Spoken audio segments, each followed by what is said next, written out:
welcome and thank you for coming. I feel like I'm about to get a gold medal or something. I've always wanted to bite one of those, haven't you? The gold one, not the bronze one. I'm Lawrence Cohen. I, amongst other things, thought of this guy once. Thank you so much, all of you, for coming. I just want to start by welcoming a few even more special than the rest of you people. So we have some people here who are actually on our first programme in collaboration with the college. So we have Asa and we have Tracy, and John is also one of our first people who came along to the programme, who, as you can see, he's also a video guy. That was very handy. I'd also like to just say a special thank you to this guy over here, Spencer, who he had a strange idea sometime last year that we should go into collaboration with the college and set up a programme together to try and, wait for it, grow the local economy through removing the saboteur from local businesses. He's also responsible for organising all this, so thank you, Spence. And the rest of my wonderful team are all here.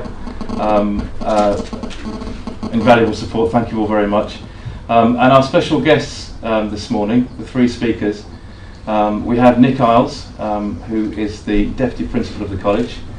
He's also an authority on knowledge workers, which is useful since most of the economy now are knowledge workers. And he's going to be talking about how to get the best out of knowledge workers in the workplace. And we have Parisa Zaniga, who has a PhD in neuroscience. I just need Parisa really to keep me on the straight and narrow with some of my crazier ideas. Parisa's from Sweden, and she's our international guest. And then Professor MacDonald, who is the Emeritus Professor of Marketing from Cranfield University. He's an authority on strategy and marketing and has written more books on those subjects than I think most of the rest of us would have read in fiction. So these guys are going to be talking, after I've just done this sort of 10-minute intro, welcome. These guys are going to talk about, we're going to take it from the top, so Professor MacDonald will start with strategy. Sorry, before we start, could we turn all mobiles off? We're actually getting some interference. Oh, that's what the buzzing is. Yeah, would you mind please switching those damn things off? So Professor MacDonald will begin. It's a logical place to begin, really, if you're transforming a business, which is what this is all about, is with the strategy and the strategy development. Then Parisa is going to talk about how to work with the brain, not against the brain. Because if you don't understand how the brain works, then you'll be mystified when people exhibit certain behaviours. But actually, it's the chemicals from their brain which is making this happen. If you can work with that force, then obviously you'll be more likely to achieve successful implementations of your new strategies. And then Nick will close the show by talking about, as I said, how to get the most out of knowledge workers in those kind of situations. Now, if I might begin just by introducing the saboteur, though, just so you all understand what's going on with him. He exists because I know that your place of work is not the place of logicality and rationality that you probably think. I also know that you're not rational response mechanisms in the workplace, even though you might think you are, and even though you might treat each other as if your colleagues are rational response mechanisms. And I can prove that to you right now. So I'm just going to ask you to put up your hand, please. Raise your hand if you are answerable to a voice in your head. Keep them up. All right. Now, all those of you with your hands down, raise your hand if you heard a voice in your head just then telling you not to put your hand up. Yeah? So if that voice is your saboteur and you're following his or her direction, you just don't know what's going to happen. The voice might be your sage, on the other hand, and this is all about learning to tell the difference so that you don't inadvertently sabotage yourselves. The concept itself is based on the idea that we all wear, every morning when we go to work, we put on, we don't even know we're doing this, by the way, we put on an ammo belt, okay, which is full of our backfiring strengths. Okay, so it's when your strengths show up in the wrong way, they actually fuel your weaknesses. And it's ironic, the stronger you are, the greater your tendency to block progress if those strengths show up in the wrong way.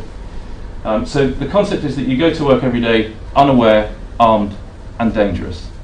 And it explains why things happen that you don't intend for them to happen, but they disrupt progress, derail projects, spoil meetings, offend people. You don't intend to do any of this stuff, but you do. And you do it more in change situations. I think it's worth saying that, because I think in business as usual mode, everybody knows what's going on, and it's about efficiency and it's about management. But when you're trying to grow a business, when you're trying to change things, then he starts showing up because the pressure causes him to come out. It's got a lot to do with the pickle jar in his belt, which I think, Parisa, are you going to touch on the amygdala? Okay, so the amygdala, which you'll hear about shortly from Parisa, it's not a fancy name to give your new child if you're a pretentious parent. Okay, it's part of the oldest part of our brains and is responsible for fight, flight, freeze. And if it shows up in the wrong way, it's not good. We've got some other things on there. Can anybody guess what the teddy bear is all about? Comfort. Nikki, sorry? Comfort. Yes, exactly. So the teddy bear signifies the need that you have for comfort, for staying within your comfort zone. It also signifies what happens when you push somebody outside of their comfort zone, which is that they throw their toys out of the pram. And sometimes it's your best people who do that, because your best people have the most to lose from changing the current situation. If that's what you're talking about, if you're into business transformation, which is what this is all about, your best people will be most likely to throw their toys out the pram, because that's their strength. Their strength is to defend things, to make good arguments, and that strength backfires, throw the toys out the pram, and you have a wobbly, you have a meltdown, you have a pissed off team to deal with for weeks afterwards. Yeah. What else have we got? You see the hand grenade there with bad comms written on it? Any of you familiar with the concept of you go into a meeting, you say something, and oh my God, you just lose everybody, or you annoy people, or sometimes even you do that and you don't even know you've done it. I mean, that's how inadvertent it gets. And then a few weeks later you're going, oh God, why is Nikki not talking to me? And somebody says, oh, but Lawrence, a few weeks ago, and didn't you realise? Didn't you realise the way you said that thing? You ignored her, or you managed to upset her. That's a bad comms hand grenade. And again, backfiring strength. The people who are best at letting off these hand grenades are normally the most articulate people, and that's a strength. And the whole concept here is that he is the inadvertent, the indiscriminate preserver of things as they are. He protects you from new things, which is a good thing. Sometimes you need to protect yourself. Sometimes people really are out to get you. Sometimes people really are trying to take the credit. They really are trying to ruin your project. But sometimes they're not. But you react as if they are because you're not aware of his influence on you. And once you become aware of his influence, and in the program that we're running in conjunction with the college, we have these 6 monthly programs for local businesses, 1 day a month for 6 months. The first thing that we'll do is to give your saboteur a name and an identity and draw them. Neil Stride, look left. No, Neil, this way, this way. Ah, there he is. I've grown, Neil, since the last time you saw me. Welcome. Hello. Take a seat. Apologies for being late. That's the groom side. So, where was I? What was the last thing I said? Giving saboteurs a name. Yes, thank you, Stella. Yeah, You give them. I'm not concentrating. Or it's the bad chemicals rushing through my system right now, wanting to freeze. Yes, we give them a name, we give them an identity, we give them an avatar, and then we draw them for you, and you have them in meetings. I mean, you have to do this as a team, obviously, but you have the saboteurs in meetings with you, and they become this third person, and you can start talking to the person and then say, well, what would your saboteur say? And they'll tell you, and what's left is their opinion, and that's when you find the brilliant people that you thought you hired in the first place, that you've lost sight of because they've become submerged, they've become entwined with the identity of their personal saboteurs. We don't just give names and identities so that you can handle your personal saboteurs. We do the same thing with the company saboteur, the culture of your business, which if you're in a larger business is the most powerful force at work. Culture eats strategy for breakfast. Who's heard that expression? Those of you who heard me speak this morning will have heard it already, but those of you who didn't, who's heard that expression before? Culture eats strategy for breakfast. It's a great expression, isn't it? Would you agree with that? Yes. Yeah. And yet, where do we spend most of our time when we're trying to run a business? In the land of culture or in the land of strategy? Hands up if you think we spend most of our time in the land of culture. Surprisingly high, actually. Typically, companies spend most of their lives in the land of strategy, not because they don't agree with an expression like that, but because they don't know how to deal with culture. But strategy somehow is more logical. You can have templates, you can have theories that you can follow. It obeys the rules, the assumed rules of workplace rationality, which, as I say, I don't think they exist. So you're following this pattern, and the minute you put something new out there, the minute you try and get people to follow your new strategy, what happens? The personal saboteur and the company saboteur run amok. And you're thinking, well, why won't they come with me? They agreed with the process, they agreed with the idea, they signed up to the vision, but they're not coming with me. It's not them that's not coming with you, it's their saboteurs. It's not them, it's the culture talking through them. Sometimes people talk absolute nonsense, and it's the culture talking through them. And we give identities to the culture as well. I just mentioned one because I mustn't run on. But my favourite kind of company culture which we've discovered, I call Dennis the Menace. A Dennis the Menace culture. Who remembers, who's old enough and willing enough to admit they remember Dennis the Menace? Good stuff. Do you remember the name of the kids that he bullied? Softies. Remember he bullied the softies? So the Dennis the Menace culture has a pathological fear of soft things. Okay, because we're commercial. Yeah, we're business people. We chase after results. And the minute somebody starts talking about commercially unsound things like trust, or integrity, or authenticity, insert other bullshitty words here, at least that's how they see it, that's how the Dennis the Menace culture types see it, they lose interest. And yet there is a direct line between trust and the thing that commercial people want the most, which is control over their results. And that direct line, it goes from trust up to the need to have conflict and healthy debate. If you don't trust each other, you can't possibly have a healthy debate. If you can't have a healthy debate, next layer up, you can't possibly achieve full commitment. If you can't achieve full commitment, next layer up, you have no accountability, or you have reduced accountability.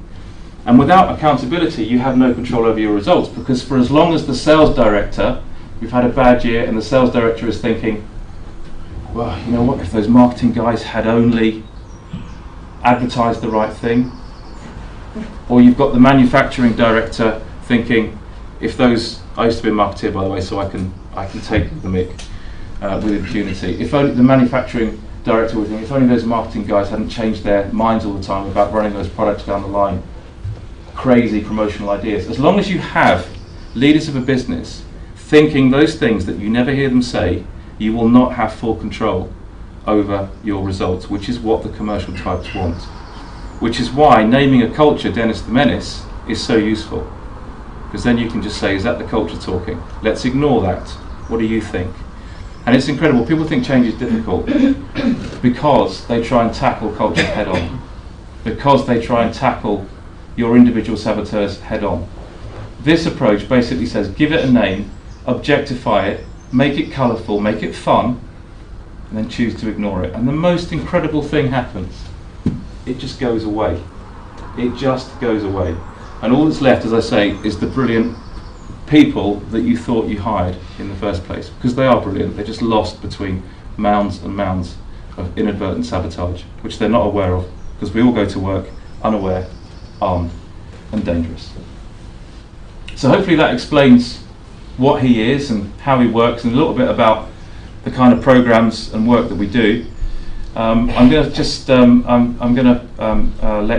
Professor MacDonald take the stand in a second. I just want to talk a little bit for a very, very short time about strategy, which is represented by Professor MacDonald.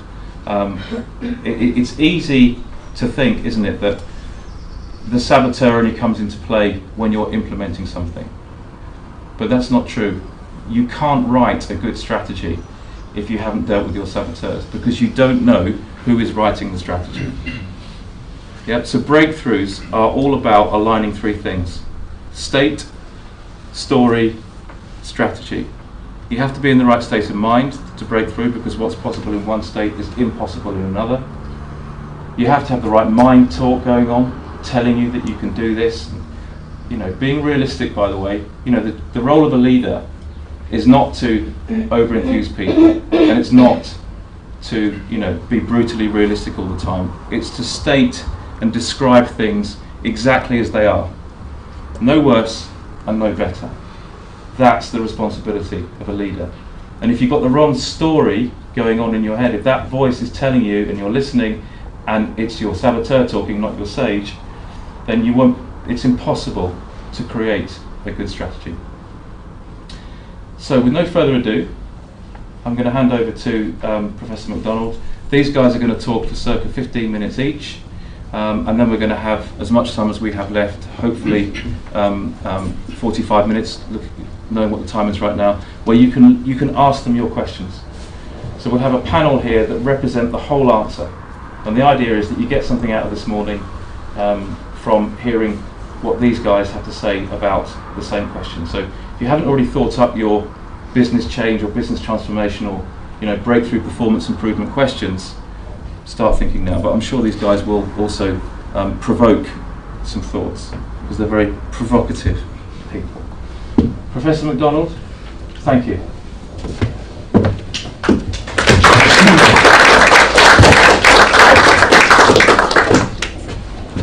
Let me say immediately, it is 25 to 11, and I will do a quarter of an hour, no more, no less, all right? And let me say straight away, Lawrence, thank you very much indeed. In all my 76 years, and of all the introductions I've had, yours is definitely the most recent. And don't buy any of my books, there's 46 of them. So I warn you, once you put one of my books down, you just can't pick it up. Okay, well, just because I wear a tie, and I'm 76, doesn't mean I'm out of date. I spend all of my time at work working with the operating boards of many of the best companies in the world, companies like IBM in New York, and Siemens, and General Electric, and companies like that. And I did the boards of two multinationals, American multinationals, last week, and I still run the research clubs at Cranfield, sponsored by the IBMs and the Siemens of the world. So we are focusing on current problems, and I can't share all the knowledge with you in a quarter of an hour, but at least I can say one or two things that might get you thinking. I will say this about most of the boards I work with, the operating boards: they are not like those companies I mentioned. In fact, 85% of boards of directors, 85%, according to the Harvard Business Review, 85% of directors don't even know what the components of a strategy are. And here we are in 2014. And most of the boards that I work with, because I'm a professor of marketing, you see the body language you would understand this, Paris, the body language, like, you know, they folded arms and they think, who's this odious little toad as a professor, and what's he got to tell us that's got anything to do with anything? So I immediately think, well, I can't go through the day like this, so I say to them, right, don't talk to each other, take a piece of paper and write down on the piece of paper, in order of priority, what are your key target markets? Simple question. And I can read upside down, how, you know, still teaching at 6 business schools like Warwick and Henley and Cranfield, MBAs. I can read upside down, and they write things down like pensions or middleware, and I say, no, I didn't ask you to write your products down, I asked you to write your key target markets down. And they get in such a muddle. And then I said, well, whatever you've written down, would you now like to write down against each of those key target markets, what's your company's sources of differential advantage? A simple question. Because any board of directors that can't answer those 2 simple questions should be sacked. How does a company make money? By selling something to somebody. You'd better know who in the big bad world you want to sell to, and you'd better know what they need, and you'd better sell them something that makes them want to buy from you rather than from somebody else. Because in all my years, ladies and gentlemen, I spend probably about 30% of my time with the boards of SMEs. Indeed, I'm chairman of a number of SMEs. And I can tell you, in all my years, I have never known any company anywhere in the world go bankrupt because of poor products. They go bankrupt because of lack of customers, don't they? And, you know, what do they do, these people? I can tell you what they do. They sit looking at profit and loss accounts. That's about as useful as a bird of prey with a squint, a profit and loss account. I can tell you. You get one line for everything that we do in our lives, you know, in marketing, Lawrence, is one line. And then you get 865 for costs. You think, well, it doesn't tell you anything about anything. And when the SH1T hits the fan, it's too late, because they haven't got the information in there that's telling you what's going wrong in the market that's causing the lack of cash. And of course, the first thing that happens when a company gets into difficulties is that the accountants come on board, don't they? And, you know, what do? They start cutting costs. And they do ratios. They say, right, we look at ratios, say selling costs to revenue, let's say advertising costs to revenue. And if you want the same ratio when your sales are going down, the only thing you can do is reduce your selling costs or your advertising costs. And the model in their puny minds is that salespeople are caused by sales. Any fool knows that advertising is caused by sales, because these are screwballs. You know, and I'll tell you what, if you're not careful, you soon disappear at your own ratio. How many pence are there in a pound? How many cents are there in a euro? How many of those can you get out? I mean, that's finite, isn't it? Whereas what we do, marketers, we create value which is infinite, and that's only limited by our creativity and imagination. And I'll tell you what, the expression I use for it, the accountants, is anorexia industrialosa, which is an excessive desire to be leaner and fitter, leading to emaciation and eventually death. I mean, I want to tell you a little statistic, ladies and gentlemen. This country, we have 12 times more accountants per capita than Germany. Which economy is doing better? Germany. Marginally. Yes, Germany, that's right. Yeah. I mean, these guys look backwards, don't they? Have we got the accountants in the room? Okay, well, we'll stick together. We won't let them pick on us, will we? No. Okay, well, I wasn't going to say any of that, but does it matter? Does it matter? The answer is, of course it matters. If you look at the FTSE top return on investment companies every year up to 1990, I can tell you every single one of them went bankrupt, or the directors are either on the run or in prison.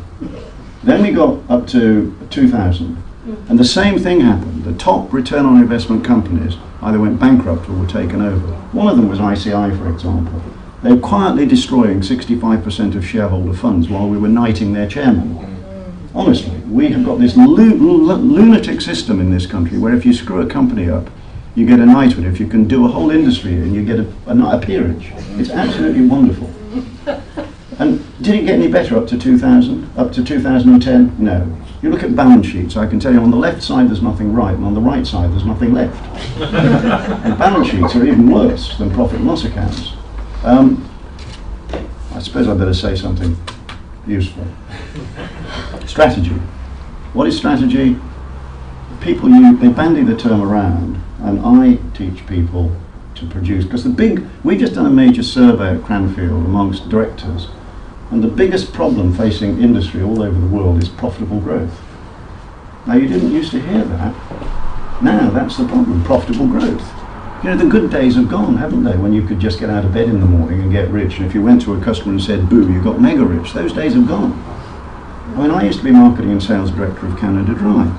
And I'll tell you, we thought we were clever, but we were in growth markets. That sort of growth has disappeared now. So it's profitable growth, and strategy is doing the right things, isn't it? Tactics, which is where we spend most of our lives, is doing things right. And if you haven't got a robust strategy for what you sell and who you sell it to, being efficient, in other words, good at tactics, is a complete waste of time. It's a bit like having a stupid salesperson, and the boss makes them work hard. You know, says, get out there and offend twice as many customers tomorrow. Go out there and double the chaos. You wouldn't do that with a stupid salesperson. So what's the point if you haven't got a robust strategy of being efficient? You're just hastening your own demise. And I mean, differentiation is the problem that we've all got. Differentiation. And it's got to be differentiation for which there is a need. And the reason I agreed to become chairman of Lawrence's company is purely and simply because it's differentiation, a big differentiation that organizations desperately need. But you know, I look at websites, and when you get websites, I made a note, I looked at some yesterday. We've got better quality, we've got good reputation, we get good results, we're very responsive, you can trust us, we're innovative, we're the leading provider of blah, blah, blah, blah, bloody blah. I mean, seriously. And so differentiation is the name of the game, and there are three routes to it. The first route to it, look at my watch, the first route to it is segmentation. Not the nonsense that passes for segmentation, like socioeconomics and demographics and geodemographics. That's what they teach in business schools. We're teaching students incorrect stuff.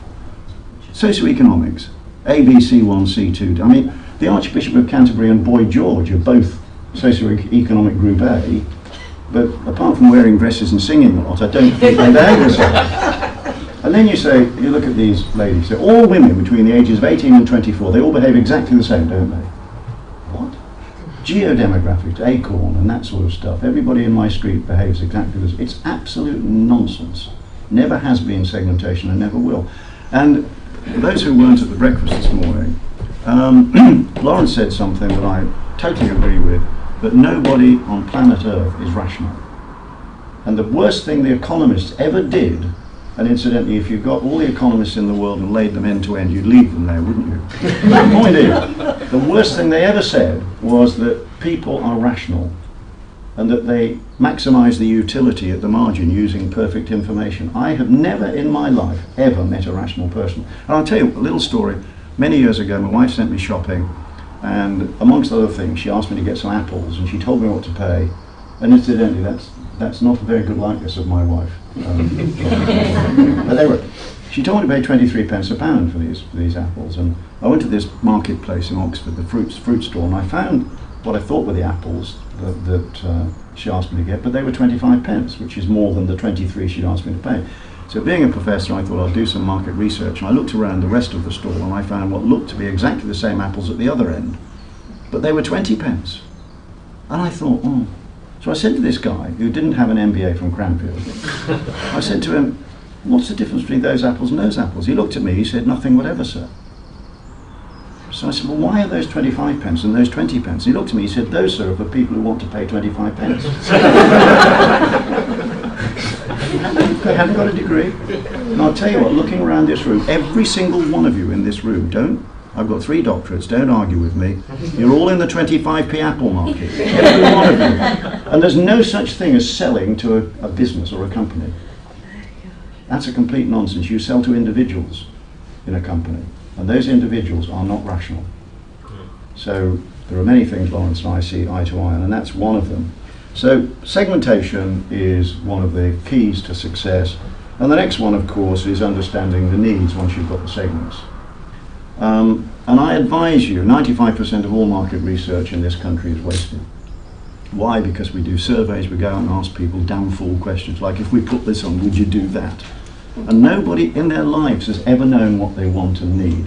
It's like, if say back to the 19th century, and let's say horse and carriage, and I pick you 4, and I stop you in this horse and carriage, and I say, what would you like? And Nick says to me, how kind of you to ask, Malcolm, could you go away please and invent the internal combustion engine for me? And I say, what's that? And he says, it's the associated corpuscular emissions per 0.0 gram of air that produces ions carrying one electrostatic quantity. I said, bloody God, oh, thank you, I'll go and do that. I say, what do you want? You say, could you go away and invent ABS brakes for me? And you say, what about windscreen wipers? And you say, this horse stinks, could you do air conditioning? That's the way it works, and ask people what they want. The best companies in the world never, ever, ever ask people what they want because nobody's ever known. Now, I'm not going to give you a lesson in market research, but there are market research methods that will elicit what people really need and want without asking them damn fool questions.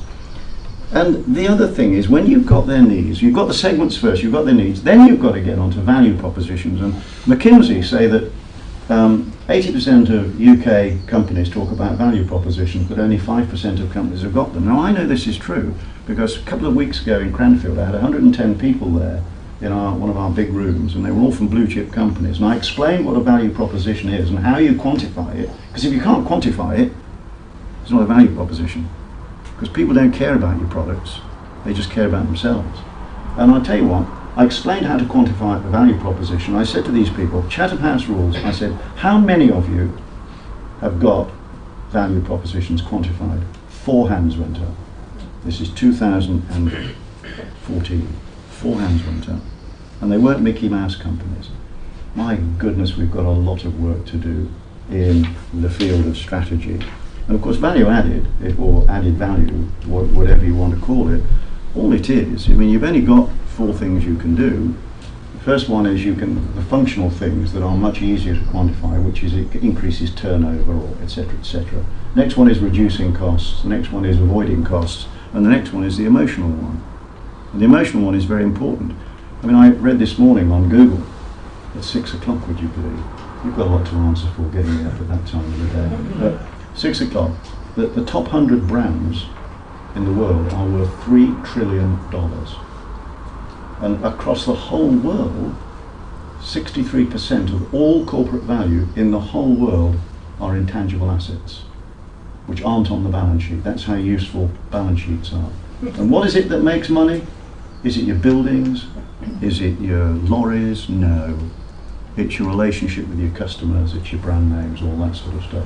Now that's the domain that I work in, and I'm delighted to be joining. I'm a virgin at Inadvertent Saboteur, but I'm delighted to be joining them, because it's one thing to get a robust strategy, and it's a totally different thing to get that brilliant shareholder value added strategy implemented in the way it's intended to be implemented. And there are lots of statistics which I won't share with you about how many trillions of dollars are lost by failure to implement good strategies. So that's really all I want to say. It's about creating advantage for your customers as opposed to avoiding disadvantage. And they're not just, mealy-mouthed words. Creating advantage is totally different from avoiding disadvantage. Most of the things we buy just helps us to avoid disadvantage. The companies who get the business are the ones who have a few things that help your customers create advantage, and it's quantified. And when you get that far, I can tell you price disappears from the equation. All those companies that I deal with, like 3M, General Electric, and IBM, nobody ever talks about price, and they charge about 15 to 20% premium on almost everything they do. They're fabulously profitable, fabulously successful, and they never ever talk about price. So that's all I have to say. I think I've done a quarter of an hour exactly. So thank you for inviting me. That's the first thing, Lawrence. Thank you for listening to me, and well, I look forward to your questions if you have any for the old git. Thank you very much.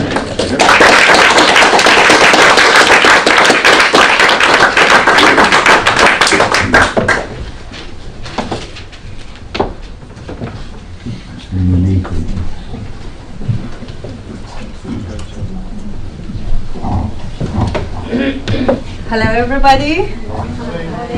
It's difficult to talk after you. I don't know what should I say.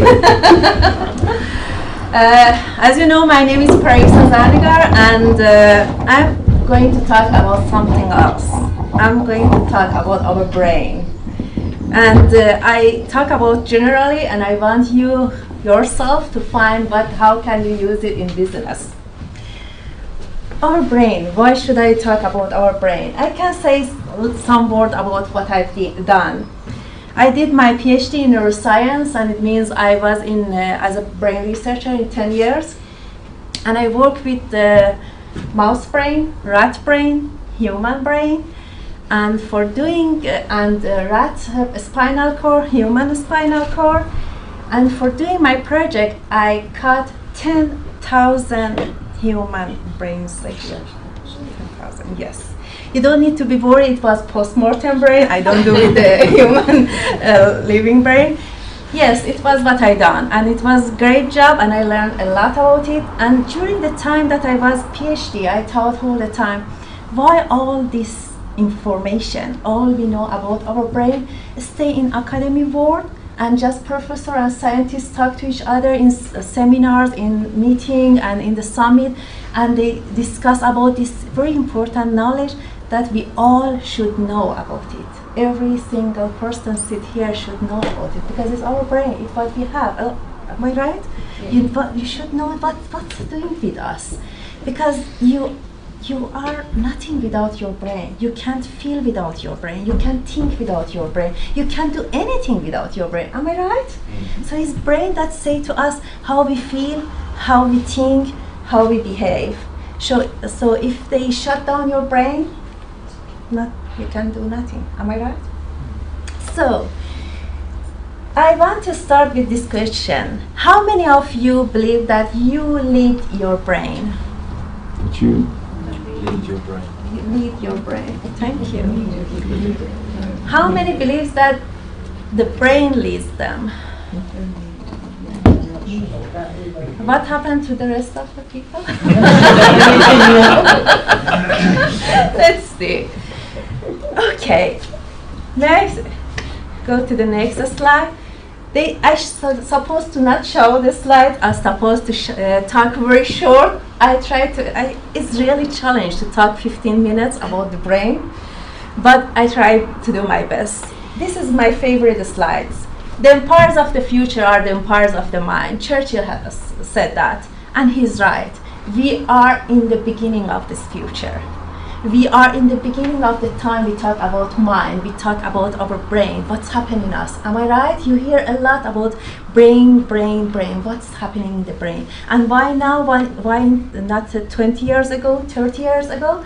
Because of the technology. Today we have a scanner that check our brain, that see what happened in our brain. Have you heard about fMRI? MRI scan, PET scan, is the machine that sees what happened in your brain now.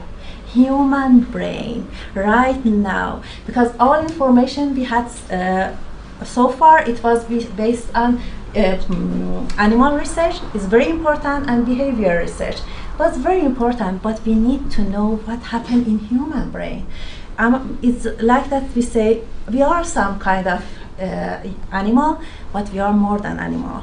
We have a lot of information from the rat and mouse and chimpanzee brain. It's very important, but we must to know what happened in our brain. What I mean, you look at me and listen to me, and you think about something. And what you think, we can see exactly if you think positive or negative, and what part of your brain is active right now. Isn't it interesting? Mm-hmm. And you look at me and you feel something, and we can see exactly where in your brain is active, and if you feel positive or negative. So no fake anymore in this world. So we can see what happened, and it's amazing information that we have now. So, to know more, we go to the next slide. I try to talk a little bit about the structure of our brain. How many of you have seen the structure of the brain? Okay. I start from beginning. In the base of our brain, we have reptilian brain. How many knows that we have reptilian brain in our brain? Good. You know what does it mean? It means every single person sits here, you are reptilian or crocodile sometimes, every day. often. You want some example? You are at work, and Maria come and said, "Oh, Peter, it was a stupid idea. We shouldn't do that." Who is she that says a stupid idea? I can show her who I am. Then you are a reptile or crocodile. Has it happened to you that you send an email and then say, "Oh shit, I shouldn't send it"? You are in that crocodile or reptile brain that time. We use it often, every day. We need this reptilian brain because it's help us to survive. You couldn't sit here by now if you didn't have the reptilian brains. It's very good to use it when it's dangerous come to us, when something threatening us, real threatening us, but not between 8 to 5 at workplace. And we use it often in workplace. So it's good to notice that and could see what it do to us. Above the reptilian brains come limbic system. Have you heard about limbic system? Mm-hmm. It's the part of brain we call it for home for our feeling, home for emotion. When you become angry, irritated, happy, feel love and motivated, this part of brain is active. So this is very important for us. You sit here today and you think, oh, Parisa is here, brain researcher, we want to see the hard fact about the brain. Sorry, I just talk about emotion. About emotion. Why? You don't have any single thought that is not connected to your emotion. You don't do anything that is not connected to your emotion. You don't make any decision that is not connected to your emotion. Even the decision that is based on the numbers and the graph and the logic and the statistic is based on your emotion. Because the last second, if you are head of the company, when you want to make a decision, the last second thing, is it the right decision?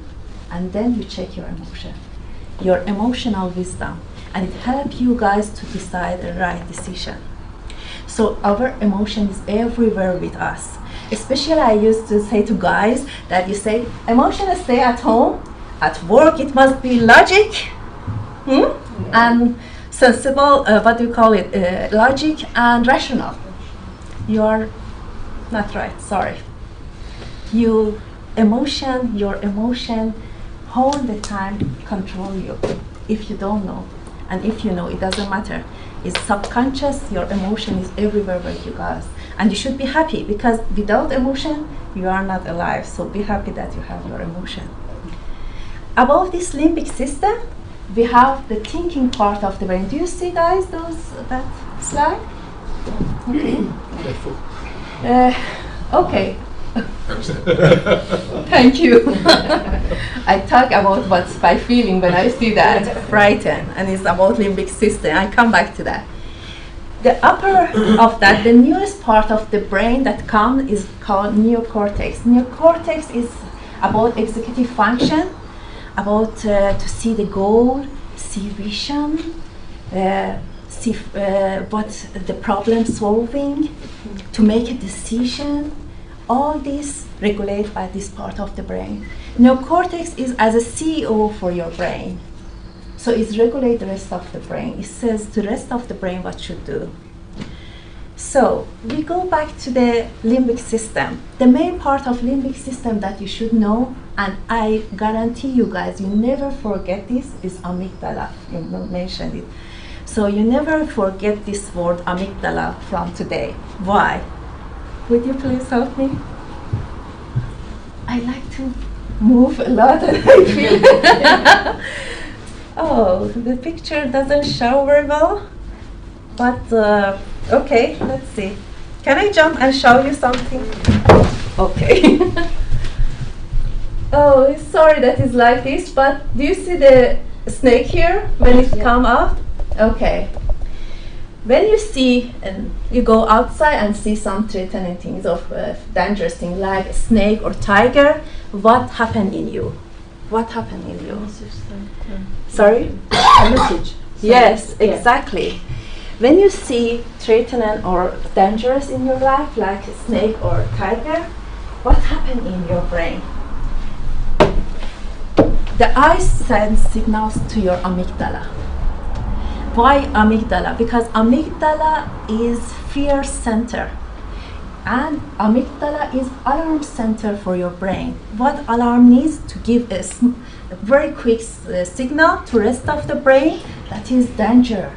You have to do something about it. Am I right? So the brain, the eyes send the signal to rest of the brain, and amygdala get the signal danger. Wow, this threatened. What should I do? And they send the signal to rest of the brain and to the body that you should fight or fly or freeze. In this case, I recommend to flee. What is happening to you when you meet the danger? You sit here today in the morning and you want to hear what's going on in our brain about when we work in organization, in economy, in strategy. And Parisa talking about the snakes and these things, what she tried to say to us. Why I talking like this? Every time you meet a person is angry at work, irritated, give negative feedback, the same system start in your brain. The same system start in your brain. So it feels the same. You come to the fight, fly, freeze situation. May I get the next one? I don't know what is the next one. No, so we go back and back and back. One more. Oh, thank you very much, Spencer. Fight, fly, freeze. This is the strategy, 3 strategies that we use every day to survive. Everything you do from the moment that you wake up until you sleep is based off survival. I can show you, if you don't believe me, I come to work with you guys, one of you, from morning to the evening, and I show every single moment is about survival for you guys. So we use these 3 strategies to survive. How we use them? You go to the work. The leader sits in this corridor. You don't want to conflict. You don't want to get feedback. You don't want to see the leader. You go to another corridor. Have you noticed this thing? Or you done this? You flee. Fight people. You're sitting in a meeting. It doesn't matter you say right or wrong. The person all the time say against you. They give their idea. Have you met such a people? They have all the time opinion about you. Say, yes, I win. I know exactly what's right. You don't know. There are 5 people. Freeze people. You sit in the meeting. It doesn't matter you say right or wrong. If they are agree or they are disagree, they are quiet. They say nothing. Have you met such a people? They are freeze. It's exactly happened to us people. It's natural, and I want to understand that is not wrong, that is better or worse, is what we do as a human being. I don't want that you learn that and you start to say, now I know. When Anders saying against me all the time, he's fight person. He's fighting all the time. That's the reason. Or pity Karin. She's quiet because she's freeze. I don't want you judge people. I want you understand them. Because you know why we use this strategy? Because we are afraid. When you are afraid, when you become frightened, as you see as a snake, you go to fight, fly, freeze. I want you have understanding for yourself and other people. Oh, the person is fighting because he is afraid that you understand he can't so much. Even you think you so much. If you understand he is not a good person, because we all have such a, negative mind, monkey mind that tell us I am not good enough, I can't do that. All this that make you afraid that either you start to fight and say things that you know I am not like that, because you don't want that the people come close to you. Because when you fight like that, you think, oh, that person can a lot, I don't go to that. Or they become freeze. quiet. So it we do. People ask why we choose this kind of a strategy. We all have these three strategies, but one of them is dominant on us. Some people become fight people, some become play people, some become freeze people. Why? Because when you were 2-3 years old, one of these strategies helped you to feel that you survive. When you were in danger or you thought you are in danger, one of these strategies helped you to survive. And you pick that and use that whole your rest of your life to survive. Until today that you come here and you know why, and hopefully you don't use it in the same way. Why? Because exactly is the saboteur. This reptilian brain, this amygdala, when it takes over your brain when you are afraid, it works as a saboteur. You become saboteur for yourself, or you become saboteur for other person. So you sabotage for yourself or other person because you are frightened. You know, when reptilian brain and limbic brain and neocortex, the cortex part of brain, work together, you are functional. Everything is fine. When they don't work together, then you are saboteur and you do sabotage. Because amygdala take over your brain, control your brain. You work well when the neocortex, the thinking part of the brain, is in charge. If it works, you do the right things. If the amygdala take over because you are frightened, because you are stressed, then you are saboteur. Have ever happened to you guys when you are stressed, make a wrong decision? Saboteur? Because the amygdala and limbic system take over. So for be functional, the reptilian brain, limbic system, and thinking part must work together. When you become stressed or you become afraid, the bad chemical, as you know, named it, because it's the adrenaline and cortisol, disconnect these two parts of the brain. And when it's disconnected, then you don't work properly. You become saboteur. And it's very important to know every day when you go to work, it's good to reflect every day 2-3 minutes what I'm going to do, why I react so. Should I react or respond? Do you know what's the difference between react and respond? React is come from reptilian brain. You say, you are stupid, I said, you are stupid. It's reptilian brain. Limbic system. I said, love me. I do everything that you love me. Say that I'm good, that I've done the good job. That's limbic system. That is control you. But neocortex, thinking part of the brain, is the part that when you say stupid, I think, why? But I've done that. She thinks so. I should talk to her. That's respond. To go back to person, what has happened? Why you think that I'm stupid? Then you use your neocortex thinking part of your brain that regulates your reptilian brain and emotional part of brain and make it calm. How long do I have left? Do I have any minutes? I think we've had 15 minutes, maybe another 5. Okay, yes. Do you want to hear more? Yes. Thank you. No, it wasn't real yes. Do you want to hear more? Yes. Oh, no. Okay, what more I can tell you guys? We know we have a fantastic, brilliant new knowledge in neuroscience that help us to know that our brain is flexible, our brain is plastic, our brain is elastic. Because people said, I learned this fight, flight, freeze, and this is I am. Well, how can I change it? Have you heard person? Oh, I am such a sensitive person. That's I am. Why should I change myself? Have you heard such it's my nature. No, it's not true. We are not the tree. We are not the plant. We are not the animal that born like this, dead like this. We are human beings. We can choose, and our brain change every second.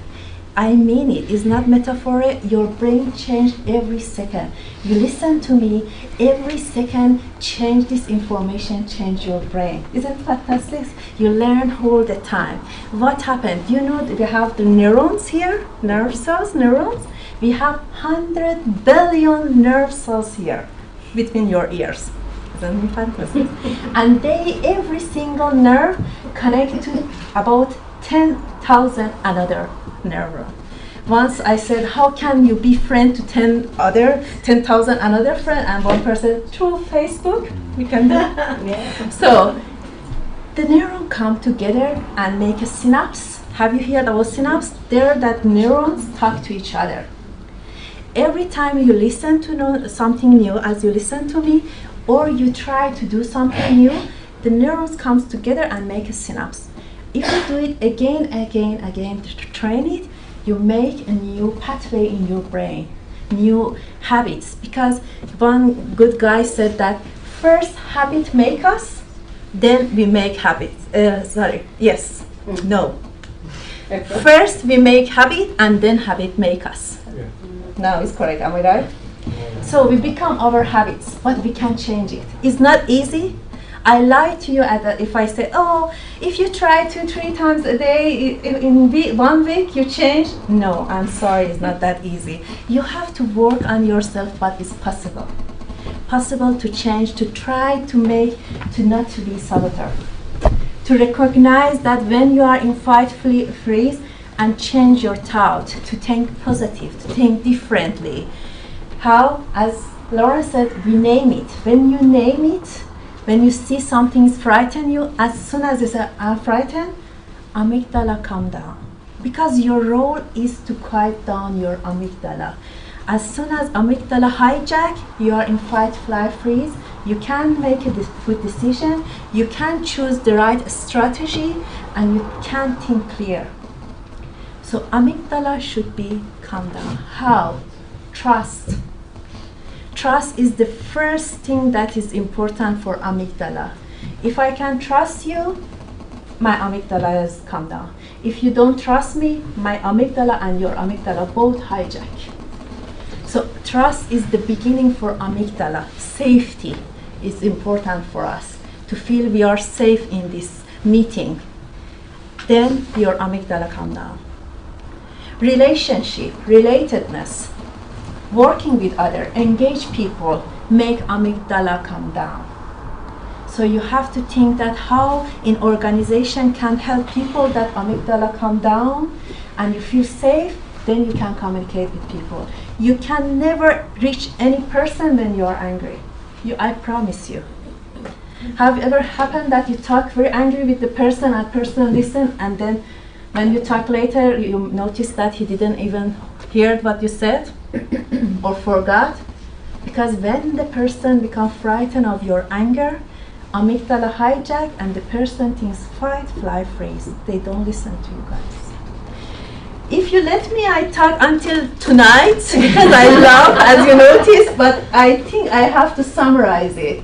If I want to summarize it, I said, calm down your amygdala. How? I give one good tip. Every morning, when you wake up, before you come out from your bed, take 5 deep breathing. 5. Don't say you don't have time for 5 breathing in the morning. And you can see how it changed your day. Because you have time to reflect and feel calm, and you can see during the day what's going on to you. And you can see, because it's happened to me. I didn't say anything that I didn't try with myself. And I noticed very soon when I become frightened, as last night, because I was coming here and thought, oh my God, what should I say to these people? And they like it.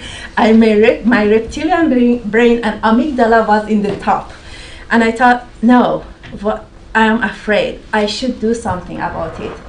Shift the focus.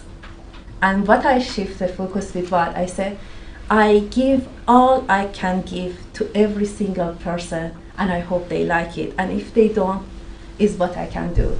But I love to give everything I have to you guys. And it shift my focus to become calm down, and amygdala didn't think about anything else. Thank you for this time.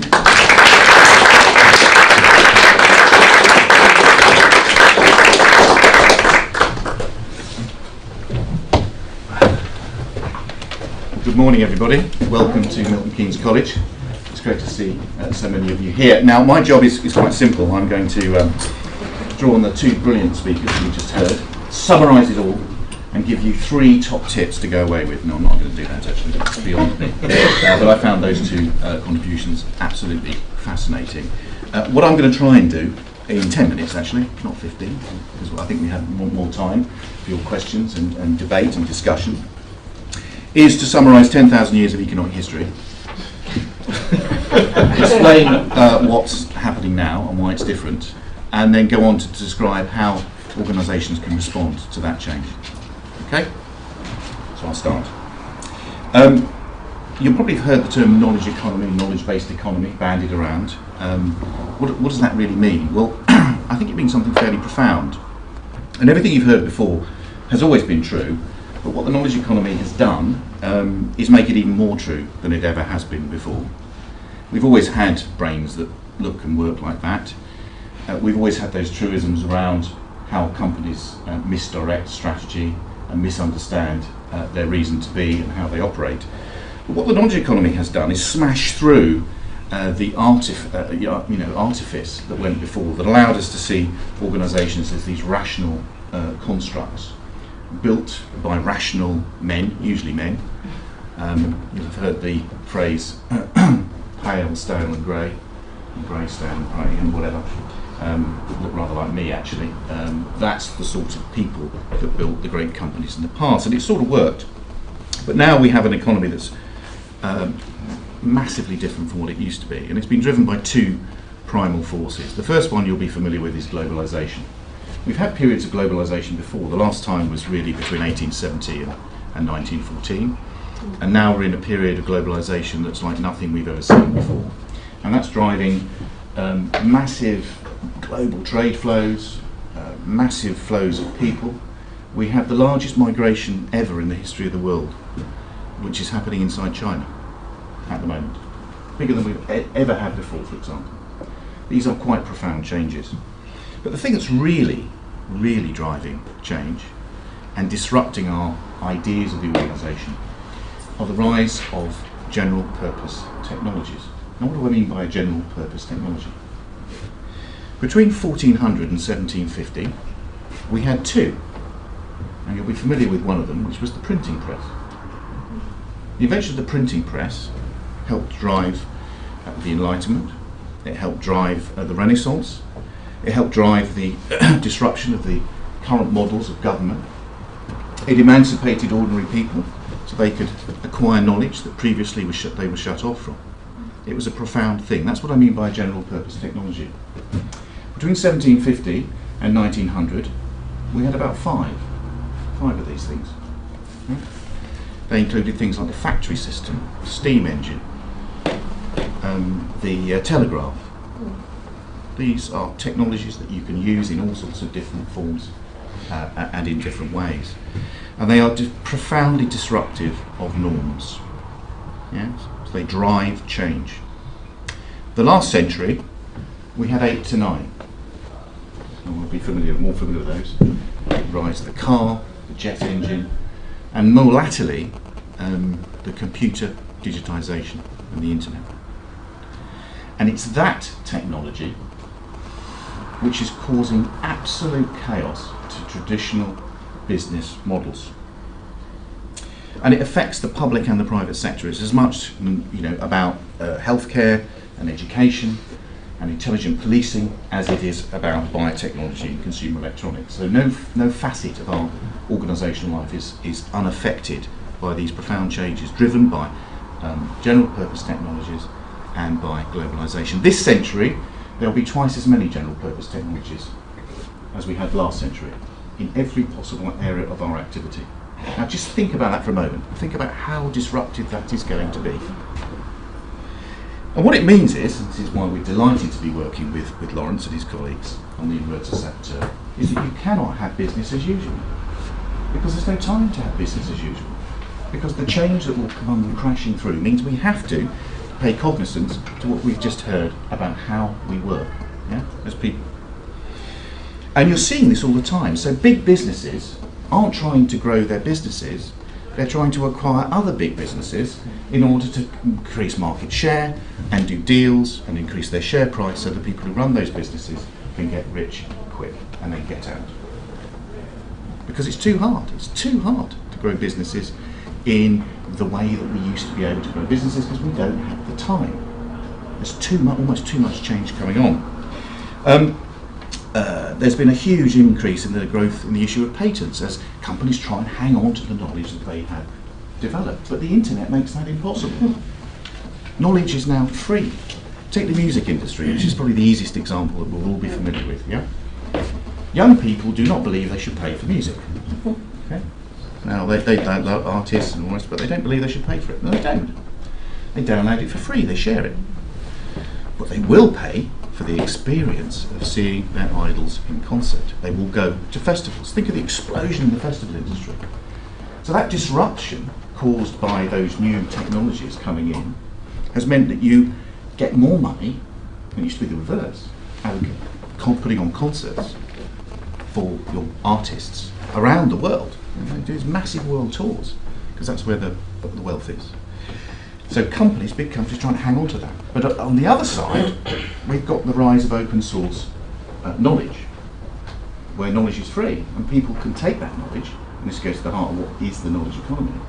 Any one of us can access whatever we want on the internet, create value by innovating around that, and then go and sell it. And we sell it through our networks, which is why the new organisational norm is the networked organisation. It's why value is held within the tacit knowledge inside the organisation, McKinsey term, tacit knowledge, and why you cannot run an organisation the way that people tried to run organisations in the past. So the key there is building that knowledge on a continuous basis. It's about innovation.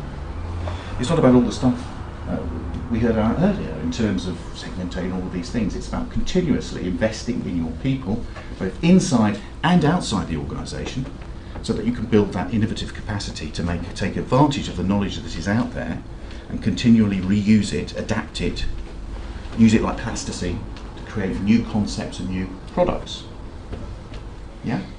That's why education and business, I talk about them getting married, because we need as education institutions to work with business to help that process. That's our job. We have to help you grow. And the way we help you grow is by continuously helping refresh that pool of knowledge, help with that innovative capacity, help develop the sort of workforces that are comfortable with that degree of change. Okay? So that's, broadly speaking, what's going on. Now, how do organisations generally, how have they been responding to this? Well, they've been responding to it in the way they always have. Okay? Frederick Taylor was a management thinker who worked very closely with Ford, the Ford company, and invented this idea of sort of basically lean production. But he entrenched in management thinking the idea of the organisation as a machine. Yeah? What we've heard this morning is that organisations are not machines, they're organisms. They're fully human institutions. They work on the level of the limbic system, the reptilian brain, we can see there. Yeah? When you do surveys of staff and you say, what's the thing that you miss? What's missing in this organisation? What do we need to do more of? They say, well, communication is one. And one of the questions you ask them is, were you praised in the last week? Yeah? And those organisations who get this more right, you get a very high response to that. People want to be loved. So organisations are driven by emotion, by feeling. We have to understand people as individuals. And rationalism, being rational, has a part to play, but it's only a part. So the contract that's important in an organisation isn't the formal contract of employment with terms that that's taken as read. It's the psychological contract each individual worker and groups of workers has with the organisation. And understanding that psychological contract. Am I treated fairly? Am I well regarded by my peers and by my boss? Do I receive praise when I do a good job by the people that matter to me? Do I have status within the organisation? these are the things that drive organisational performance. Yeah? But we live in a world where the things that are supposedly driving organisational performance are, as the professor said, hard things, measured in profit and loss accounts and strategies and numbers. Numbers means facts, doesn't it? Yet we live in a world and organisations about emotion. So understanding that is important. Now, handily for everyone here, I've put all this in a book called The Good Work Guide. I recommend you go and buy it. And I've described 10 steps to what I describe as good work, how you run an organisation in this new world that we're in. And it has 3 things, I think, that underpin it. Yes, you need to be efficient. Efficiency is important. But you need to be effective. And you get there by having a sense of fairness that runs through the organisation, like as part of its DNA. Yeah? And there are 10 steps to get there. The first and most important step is that you need to find your vision and values. If we take the argument that the organisation is an organism and felt fairness is important, and that your productive capacity lies in the brains of your workforce, and you want your workforce to produce more value through being innovative, and to be innovative means taking risks, then you need to build a culture which encourages that, where trust is high, which is what this guy helps us do, drive that trust, and where people feel supported. And you can't do that unless people believe here that what they are doing is right, that it attacks and is aligned with their own sense of self. So you need to prescribe a vision and values that everybody buys into. And the way to do that is through co-production. Typically, boards, management teams think it's their job to do this stuff. We'll come up with a vision, values, we'll do a bit of research, and this is what we come up with. Here's our values, here's our vision. Go into corporate headquarters, it's splattered everywhere. But unless people actually believe that is aligned to their own set of values, yeah, you will not get the value out of those people. So the first thing is vision and values. The second thing to do is don't change what isn't broken. Okay? Leadership teams do this all the time. Particularly get a new chief executive to change everything. Yeah? Because I'm the leader, so I'm going to come in and I'm going to change the whole lot because it's obviously not working well enough. That's why they brought me in. So they've already bought into their idea that they're the hero. It's going to rescue the organisation. Meanwhile, everybody in the organisation who's been working there for many years thinks, crikey, I'm a bit useless. I've wasted my time. I'm a pointless human being because they've just told me they've got to change everything. So don't do that. Change the things that need changing. Don't change things that don't. Third thing, find your voice, and by that I mean employee voice. You can't get innovation unless you've got a conversation going all the time in the organisation. You need to understand what the front line is telling you, and you need to listen to it, because they're the people that actually have the solutions to how you innovate to increase value. So you need mechanisms whereby you can do that. And it isn't a unitarist view that we have at the moment. It's about your relationship with your line manager. It's about how collective voice can be gathered so that you build trust and you build the mechanisms by which people can feel that they can take risks. And that comes from a collective sense of purpose. Why is it that these companies we read about, Innocent Drinks, Google, Apple, these great companies, what are they doing? What are they doing well? Are they doing some of this well? Yeah? So find your voice. You need to give employees a financial and intellectual stake as well in what they're doing. Our favourite company, John Lewis. Very simple model, we're all partners. Just using the word partner. Think about the language you use about organisations. Human resources. That's really, really warm, isn't it? Warm term. I'm a human resource, I'm going to be aligned in that way. Yeah? You might as well say you're a cog and you fit into the machine there. So think about how you give people a stake. And that can be financial, but it also has to be intellectual. We value your ideas. You need to release the craftsman. That means having systems and processes that are light touch. Knowing when to go tight and when to go loose. You need to make the tight stuff as minimal as possible, and you make it everywhere else you need to be loose. Because if you put obstacles in the way of people, and you'll hear this time and again, the machine doesn't let me be brilliant. Yeah? Get the machine out of the way. Allow people to be brilliant. Most people come to work wanting to show off their best. They don't come to work going, I'm going to have a really, really, really shit day today. I'm going to demonstrate just how useless I am. Because that's how I feel. If that's what they're saying, it's because something fundamental has gone wrong. They usually come in going, I want people to recognise my own brilliance. Me, yeah. And as leaders, you need to recognise that. So get the organisation out of the way. 3 sovereignties: time, task and place. Don't ask people to report back every 5 minutes on how they've done something when you've asked them to do it. How tedious is that? How many management teams ask people to give updates, KPIs? We're going to have KPIs everywhere. Yeah. We need this doing. We've agreed it's a priority. Now get on with it. Go and do it up a Swiss Mountains for all I care. What we want to know is what the outcome is. That's flexible working. Yeah, it's got to be a two-way street. And it builds trust. Trust me. It builds trust. Good example, Argos decided that they wanted more of their lorries driven at night time because the roads are clearer. They rostered their drivers to do that. They had a strike, threatened strike. I said, well, what's the problem? I said, well, you haven't asked us. We said, well, we can't. We can't ask you. This has to be done. It's about efficiency. And they go, well, we understand that. We get it. But Bob over there, he wants to do that part of the night. And Jim, who's younger, doesn't care because he wants, he wants the evening and he'll do the 2 to 6 shift or whatever it was. So they said, okay, well, you sort it out then. So they did. Harmony and peace.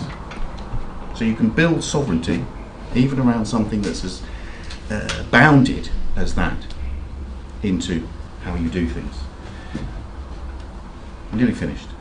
Next to last step, leadership. Leadership. Now, there's a lot of absolute nonsense written about leadership. Every day, 21 books are published on leadership. And we can get caught in a thicket of, well, should I be this sort of leader, or should I be that sort of leader? I think there's only one sort of leader you can be. First of all, understand that leadership is a set of attitudes. It's about behaviours. Yeah? It's about being consistent with the vision and the values. If you're not, people will smell it and they'll find you out and then they won't follow you. So you have to be authentic. You cannot be George Clooney. Okay? You might want to be. Some former partner may have flattered you by saying you looked a bit like him. Or Penelope Cruz if you're female, but you're not. Okay, you're you. And you have to be authentic. And the final thing is you can never be satisfied. I'll go back to what I was saying about general purpose technologies and the change that comes along. So we're talking about building adaptive, resilient people with high levels of trust, working in an organism that they collectively want to believe in and whose values align with their own. That's what we're talking about. So never be satisfied. I'll finish with one final statistic. A generation ago, the top companies in the world in the American S&P index, used to be the top 500, would spend on average 47 years in that index. Today, it's a decade. And it's a decade because those companies do not know how to respond to this new world. It's what Jeremy Rifkin calls the collaborative commons. That because we can access knowledge and it's free, and we can mould that knowledge in all sorts of different ways, whether you're in an organisation or out, we have to build more responsive, more adaptive organisations that understand the idea of the organism and not the machine. Thank you.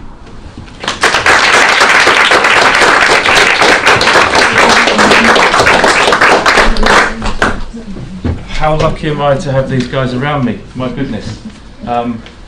Thank you. I particularly like the bit where John threw himself at Nick's feet. Did you see that? In the middle of that, I thought he was going to do an I am not worthy. So let me do an I am not worthy. Thank you very, very much, three of you. Wonderful. So we're just going to quickly reset the stage.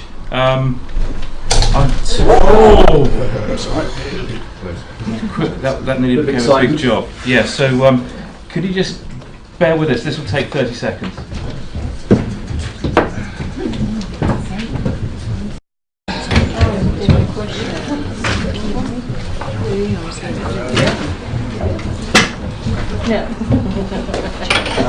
Actually, we're going to pop it here.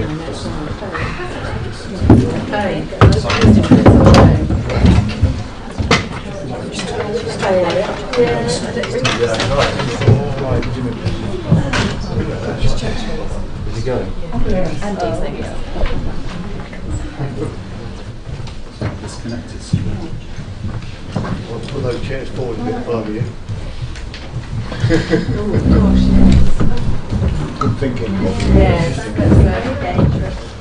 That will fall off the front. At least you can see where you're going. Sorry. Right. So, are we going to try this? I need to sit down.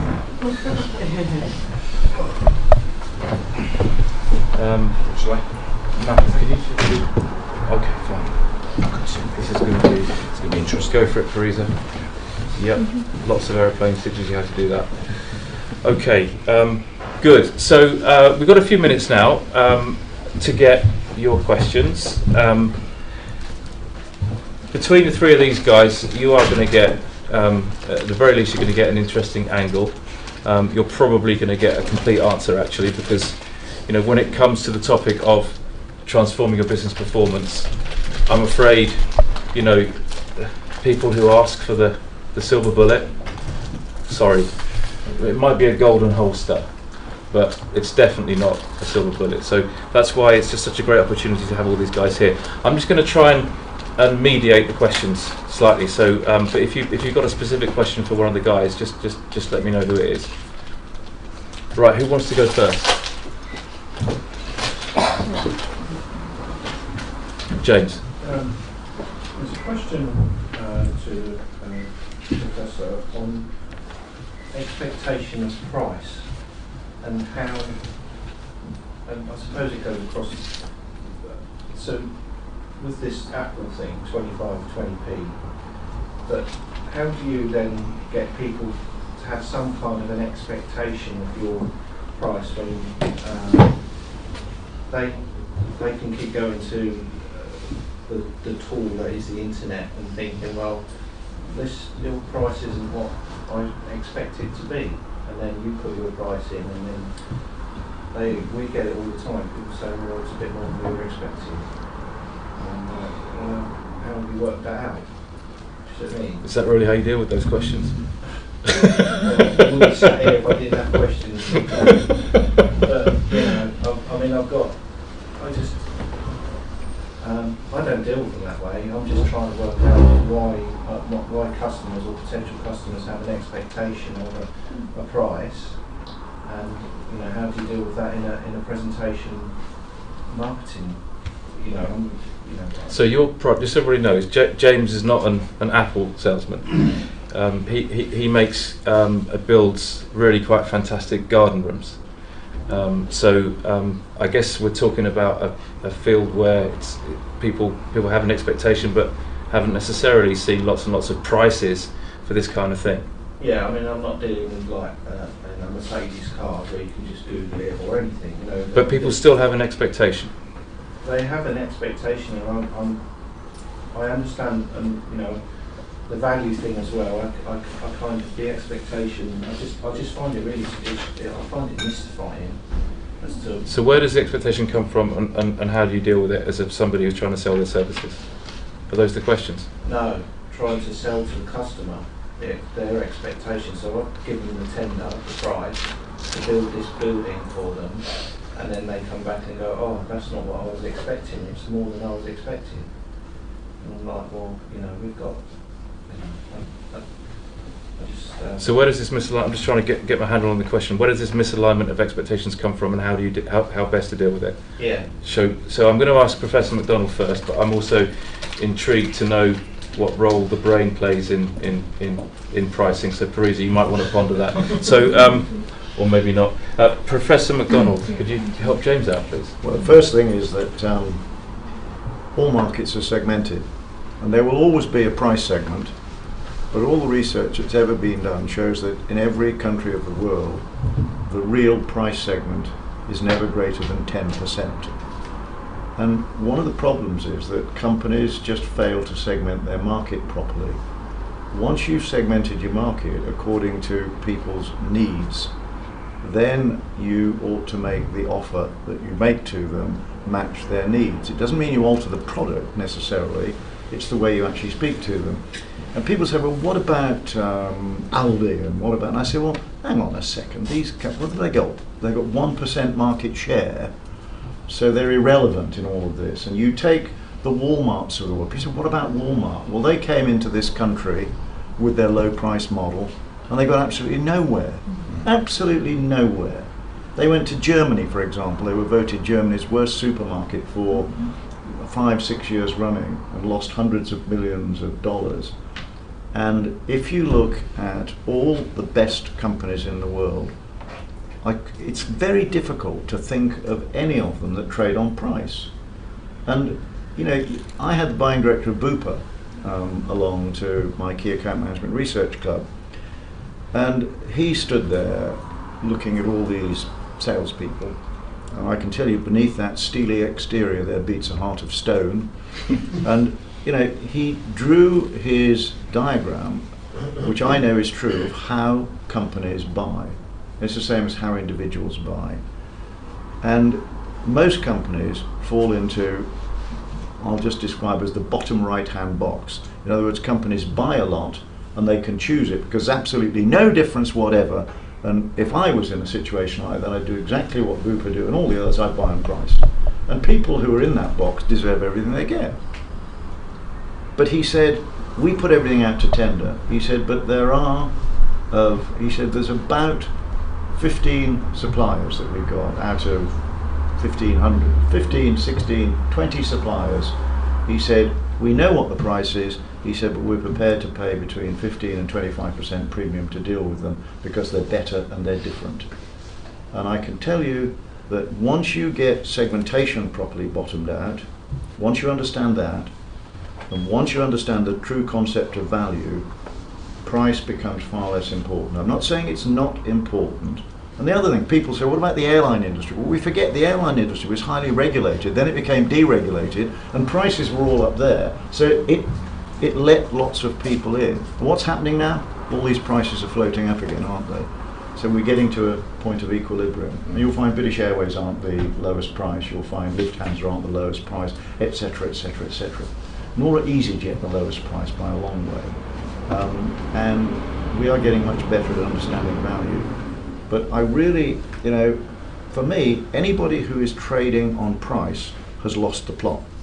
What makes anybody think in a country like this, with all of our social legislation, you know, which is imposed on us in the main by Brussels, the cost base is colossal. What makes us think we can compete on price with South America, with Korea, with India, with Pakistan? You know, it's nutty waltz stuff. You can't do it. And Nick put his finger on it. You know, we are a knowledge economy. We are a knowledge economy, and that's what we should be doing through our education system. We should be showing people, and certainly what we do at Cranfield. Cranfield is one of the most expensive places on planet Earth. And guess what? Every time we put the price up, demand goes up. It's, you know, it totally defies all logic of economists, because they say every time you put the price down, volume goes up. And they say every time you put the price up, volume goes down. That's a complete and utter nonsense. So to me, anybody who trades on price in this country, they either had better have the lowest cost base on planet Earth, which is very difficult in our economy, or they better understand the real concept of value, which comes through segmentation. Because I'd like to bet you there are quite a lot of your customers who don't question the price. There may be some who question the price, but I'd guarantee that if you've got a proper segmentation base of customers, you'll find that most of them don't actually want, well, they're not disinterested in price, but it's not the prime motivation of why they buy things. That's my take on this. And do you say that segmentation is like fishing in the right pool? Is that what it is? Yeah, it's getting the right message at the right time to the right people. And you know, all the research, I'm 76, working with all these companies, I can tell you price is, every time I do a segmentation study for a company, price disappears and their profits go up by a minimum of 10% because they've been marmalading their offer across some mythical average customer. And there's no such thing as an average customer. There's no such thing as a doctor, there's no such thing as an architect, there's no such thing as a buyer of IT. Once you understand that, you can communicate with them and you can hit the sweet spot. And I'll tell you what, there'll be a price person in there. And if you decide that you need them for the volume, well, by all means, but the moment you start leading on price, commercially, you're dead in the water. Completely, you've lost the plot. We can't do that. Not in this country. So what does Nick think? No, well, I agree. I mean, I think that's the point about globalisation. You've had a disaggregation of product and innovation. So production is happening in low-cost bases because that's sensible, and then innovation and knowledge is being held over here in developed countries. But I have to issue a warning around that. If you look at China's strategy, for example, they are flooding and buying knowledge by sending their best and brightest to Western universities, and that's the legal stuff. There's all the other illegal stuff, because they are desperate to get into the innovation game and into the areas where price matters less and quality and value matter more. So we can't sit back on our laurels and go, well, we've got all the best brains, it's all here, innovation's happening, we're more developed. We've got to keep investing in our productive capacity. And you're absolutely right, we've had for years a sort of low road model that you can compete on price. And there's a part of the economy where that happens, and it's usually disastrous, and there's lots of creative destruction going on. The only way to succeed is to compete on value and uniqueness and distinctiveness. And if you've got someone coming to you and saying, well, I want something that I thought was going to be a lot cheaper, all you do is undercut your business model by going, okay, well, I'll reduce it, because that will get around. And so knowing your market and knowing the sort of people that value the values that you have in your business is absolutely critical to any sort of longevity and sustainability, I think. And I sat next to a guy at breakfast this morning, and I couldn't help laughing, but he got the right idea. I asked him what he did, and he does print and that sort of stuff. And I said, well, what do you do? And his customers are British Aerospace and the Army and the Navy and what have you. He said, I deal with the shit that nobody else wants to deal with. Now that's a perfectly good, valid model. He knows what he does, he does it well, he does it at a low price, and he makes a good living out of it. And that was, you wouldn't write that on your mission and vision. We deal with the shit that nobody else wants to deal with. That's what he does. But it's interesting in education. There's a certain smugness and arrogance about Western education institutions. Anyone can come in and offer the stuff that we offer. What makes us distinctive? The college is going through an exercise in answering the question, what's our reason to be? What's our reason to be? What are we here for? Because there's lots of competitors out there that compete with us on price or on value or on strength of relationships. And these are the questions that have to go through leadership teams' minds all the time. You can't sit still. But the answer to them lies in the value you create through the innovative capacity and your appetite to take risks. And targeting that at the right market. Exactly, at the right markets. Did you want to say a quick word on the role of emotions in pricing decisions for retail? As you mentioned, guys, that people want something that is unique, something that is related to me, exactly as Apple did, that always think what you want and I make it for you, and people pay for that. I remember when iPad came, it was very expensive, iPhone look up, and everybody bought it because it's about me. We want to know what is good for me. I don't care it's so good product, but it's not about me. When it's about me, I pay for that. And when you said that people competition to other company is not good, because then our motivation is based on our fear. All the time this is the wrong focus. Then when you are in that, your adrenaline and cortisol is so much in your brain that you can't be innovative, you can't think clear. But when you think, how can I do the best of what I have, I can be unique, then the positive chemical come to your brain, dopamine, serotonin, oxytocin, because you do what is the good for you. And then you can be innovative, you can be creative, and you can do the best product for the other people. That's absolutely right. It's about focusing on what you want to do and being quite single-minded about, I want to be unique in this environment. There's a very good little book by John Kay, who's an eminent economist, called Obliquity. And it describes that the strategies that you need to adopt to become successful are not the strategies you think you might need to adopt to become successful. Yes. You're probably familiar with it. And it's a great little book, great read, and it gives Did you say John Kay? John Kay, yeah. Yeah, he's a professor at Warwick. Yeah, he's Warwick now because he was. Just whilst you two are swapping Sorry. name dropping, I'm just going to get another question going. Thanks for that. I mean, you can see the job that I've got here right now, keeping these three in a word, you would not believe. It's fine. So another question, please, Tracy. For Parisa. So one of the big problems a lot of people have, and it's definitely one of my big issues, is coming up with all the excuses in the world of why not to move forward and do something. So I understand from looking at the model that that's all fear-based. So, you know, if I come up with an excuse, I don't have to do it because I'm frightened of whatever.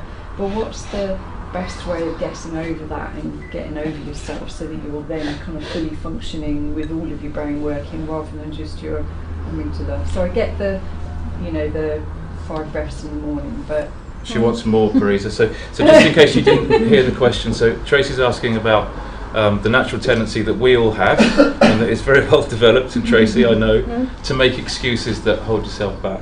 Okay. And she's asking for, I guess, other tips as to how to work with the brain in order to overcome those excuses. So, And do new things, you mean? Or no? yeah, and so that you don't use them to kind of stop you from doing anything and stop you from moving forward. Stop people to make me. So for me, so if I make up lots of excuses of why I can't do X, Y, Z. so Tracy knows what she needs to do. Okay, she knows what she needs to do, Okay. but she makes up loads of excuses for Not to herself do it. for not to do them. But very Okay. But she still justified. knows that she needs to do that thing. Yes. And they're all valid excuses. Yes. Okay. So how does one overcome that phenomenon, Teresa? I want everybody close your eyes. Everybody close your eyes. And deep breath. Imagine you come to a new town, very new town. You've never been there. You look at the right side and the left side of the town. The right side is light, a lot of candle and a lot of light, very bright and nice. You see everything there. The left side is dark, dark, dark. You don't see anything. Now come back. Which part of city do you want to go to? Right. I don't hear from everybody. The right The right. right one. You know what? The right one is the part that your habits. You are used to it. And you know exactly what happened to you because of your experience and your knowledge you took during your life with you. So you know if you take this step, you coming there. You know exactly what happened. It's your comfort zone. That's you want to stay there. The left side, the dark side, is the change. It's dark not because it's bad, because you don't have any experience, no knowledge to see what's happening. Because those light of candle is your experience and your knowledge that make it light for you. But the dark side, because you don't know if I do this change, what is really happen. You have some idea, but your brain doesn't recognize it.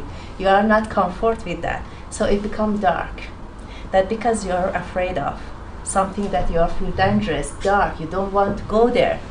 That because amygdala start to tell you no, don't go there. You don't know exactly what happened. But if you start to take a small step. That because you always, if you have big project, especially at work, make it in a small project, and you take a small step. And when you go there, you do the experience. You get experience and knowledge. It become light for you, and see, oh, it wasn't that bad. Then you dare to go to the next step. And every small step you get is because very important. When you have a big plan project, make it in small, because every step you go and you become successful, you get a lot of dopamine in your brain, and this dopamine help you to motivate you to go to next step.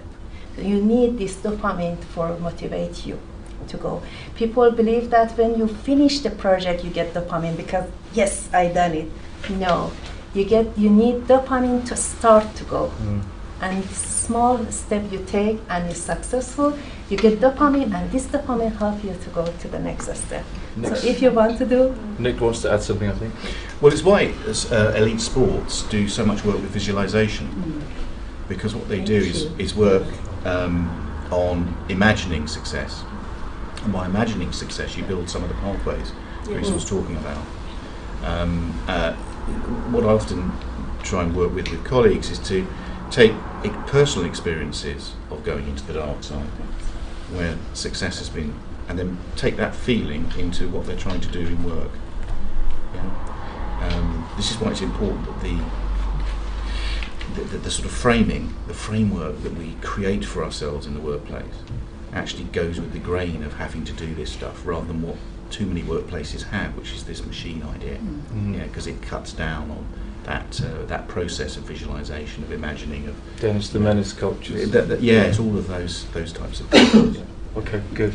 Can I just say Sure, one word about Teresa. imagination? It has shown that for brain it's very important that you imagine every steps more than you see the last picture. Every step as you go, as elite people do when they are going to run, they see every step, they go again and again and again, because every time you do it, amygdala calm down because it's not new anymore for you. Your brain has seen it. So imagine every step and then start. Okay. Good luck. Thanks, guys. Nikki, so just tell us who you are, where you're from. So I work for Vodafone in the UK Transformation team, and my question really is one that's kind of keeping me up at night, in the sense that I'm wrestling with, am I in my comfort zone, and do I need to look at things differently? And the reason I ask that, we're going through a period of globalisation and standardisation across the firm. I base my values very much on the experience of our customers and our partners. I anchor myself there. I find that the most honest place to be. However, I'm not sure it's the bravest place to be. Some of our transformation programme, the view of our transformation programme is we will have to go a step back in order to go 2 steps forward. And I'm finding that quite difficult, because that will hurt our customers and our partners to an extent. So I was just interested. What do you mean by step back? Just give us an example. So we're that going would through hurt a customer. Some of the capabilities that we will offer. So I work in the indirect channel with partners, and one of the values that we have is to make ourselves as easy to do business with as possible, because that's our differentiator, if you like. We'll save money in terms of the amount of money that we give to partners if we're the easiest to do business with. We remember our parents, we're still there. So by this huge transformation programme that's rolling through the organisation, we're going to have to make some really hard trade-offs, and we probably will have to take away some of the capabilities that we offer to our partners in doing business with, which might make us more difficult to do business with for a period. And I'm finding that really challenging, because I live in that ease of doing business space for our partners. Okay. So my question is, do I need to grow up and become a bit more brave, deal with the fact that... Who are you asking? Let me have a go to Please, start yeah. with. And I would say, you just explained why you can never get to speak to a human being in Vodafone. Because they're all busy looking into it and saying, what should I be doing, what shouldn't I be doing? Second thing is, first thing I said when I stood up was, you cast your mind back to IBM, who nearly went bankrupt because they thought they were in the mainframe market. And you had the duplicator people, they went bankrupt because they thought they were in the duplicator market. The latest one is Kodak, the nutters thought they were in the camera market. Now you've got Nokia, think they're in the phone market, and you can go on forever. Now the reality is that you know, and your company knows, the future of Vodafone is going to be very different from what it is at the moment. So you have to take these very, very brave steps, and if that means losing some customers, then you have to do that. Because I say there's no such thing as a customer, and the claptrap you get, particularly from America, where they talk about delighting customers, the quickest way to go bankrupt is to delight your customers. If you want to go bankrupt even quicker, excite them. That's a new word from America. But seriously, you have to decide what your technology is going to be, the direction in which it's going. You've got to decide the routes to market on a global basis, and you've got to decide what you want your customer base to be.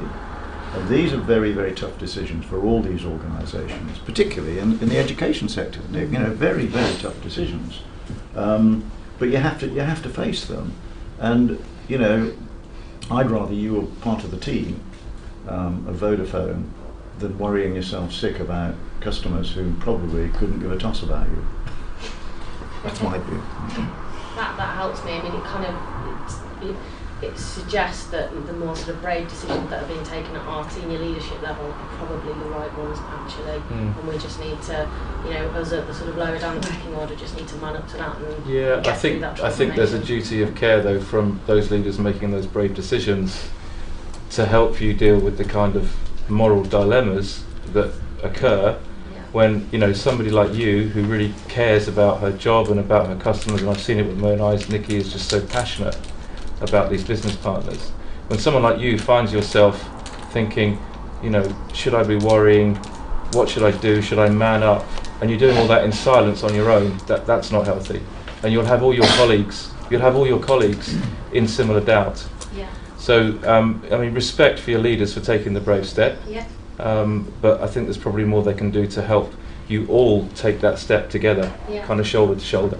Because that's where the power comes from. That's the third rail, isn't it? It's the power of lining up all your people behind a strategy, and that's the really difficult skill.